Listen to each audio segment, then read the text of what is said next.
Ilan pang mga sasakyan na nahulog matapos bumagsak ang Old Clarin Bridge sa bayan ng Loay sa probinsya ng Bohol na-recover na. Alamin natin ang detalye sa report ni Nico Sereno ng GMA Regional TV Balitang Bisdak.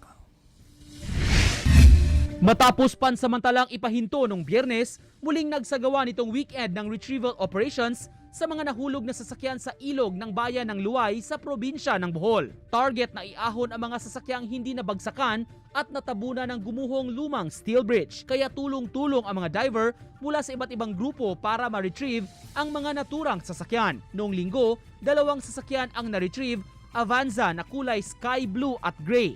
Ayon kay Luay Mayor Lahar Ayuban, ang isang sasakyan ay may plate number na GAH 7318 at hindi na isama sa listahan ng 15 sasakyan na nahulog sa ilog. Nabaon raw ito sa clay sa ilalim ng ilog kaya hindi agad nakita. Ngunit ang pasahero ng mga naturang sasakyan na sina Ronald Jesus Cruz Rojas at Ralph Esma na mula sa lungsod ng Cebu ay kabilang sa listahan ng mga survivor. Dahil dito, umabot na sa 16 ang mga nahulog na sasakyan na naitala sa opisyal na listahan. 5 sasakyan na ang na-retrieve, kabilang ang 2 Avanza, 1 pulang double cab multicab at 2 motorsiklo. Ayon sa alkalde, hinihintay pa ang iba pang commercial divers mula sa ibang lugar para makatulong sa nagpapatuloy na salvaging operations. Ako si Nico Sereno para sa GMA Regional TV.